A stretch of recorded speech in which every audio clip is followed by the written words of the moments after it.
इसीलिए विपक्ष सीमा पर तनाव के मुद्दे को संसद में उठाने की तैयारी कर रहा है, तो सरकार दावा कर रही है कि पाकिस्तान को माकूल जवाब दिया जा रहा है।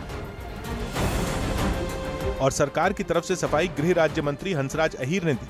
उन्होंने सेना और जम्मू कश्मीर की सरकार दोनों की पीठ थपथपाई। आर्मी के जवान जवाब दे रहे हैं, ये जवाब दिया जाता रहेगा। सीएम ने भी काफी अच्छा काम किया है, बाकी पुलिस के सहयोग से काफी अच्छा काम चल रहा है। तो मुख्तार अब्बास नकवी ने भी दिल्ली से ही पाकिस्तान पर जबानी बम बरसा दिए। आप चिंता मत करिए, ऐसे लोग जो लोग की कश्मीर के अमन और शांति को नुकसान पहुंचाने की कोशिश कर रहे हैं, उनको जवाब दिया जाए। सोमवार को भारत और पाकिस्तान की सेना के अधिकारियों ने डीजीएमओ स्तर की बातचीत की, लेकिन सीमा पर तनाव कम नहीं हुआ।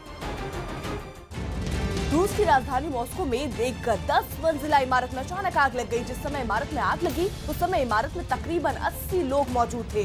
मौके पर पहुंचे फायर ब्रिगेड के कर्मचारियों ने लोगों को सुरक्षित निकाला। बताया जा रहा है कि आग इमारत की 8वीं मंजिल पर लगी थी। राहत की बात ये रही कि आग की वजह से कोई हताहत नहीं हुआ। राज्यसभा में कार्यवाही के दौरान बीएसपी अध्यक्ष मायावती बेहद गुस्से में कुछ बोलते हुए सदन से बाहर निकल गई, क्योंकि मायावती सदन में बोलने के लिए ज्यादा वक्त चाहती थी, जिसके लिए जब उपसभापति ने मना किया तो मायावती ने इस्तीफे का ऐलान कर दिया।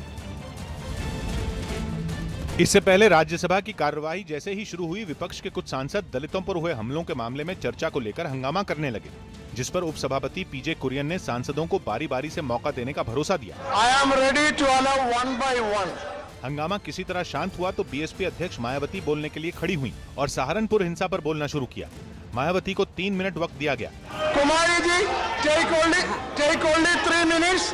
लेकिन मायावती तय वक्त से ज्यादा समय लेने लगी, जिसके बाद उपसभापति ने उन्हें टोकना शुरू किया, जिसके बाद मायावती भड़क उठी और इस्तीफे की धमकी दे डाली।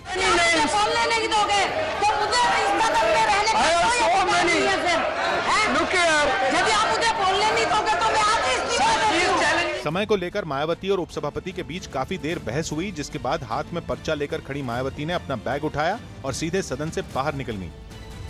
जिसके बाद मायावती के साथ बीएसपी के बाकी सांसद भी सदन से निकल गए, लेकिन कुछ ही देर में सब वापस लौट आए और सदन के अंदर नारेबाजी करने लगे। इसी दौरान उपसभापति ने विपक्ष के नेता गुलाम नबी आजाद को बुलाया, जिन्होंने सरकार पर तीखे हमले किए। हमें मालूम नहीं था कि बीजेपी को जनादेश मिला है massacre of minorities and massacre of corrupt के लिए। गुलाम नबी आजाद के साथ कांग्रेस के बाकी सदस्य भी मायावती के समर्थन में सदन से वॉकआउट कर गए, जिसके बाद सरकार की ओर से केंद्रीय मंत्री मुख्तार अब्बास नकवी ने विपक्ष के आरोपों पर पलटवार किया और मायावती पर सदन का अपमान करने का आरोप लगाया।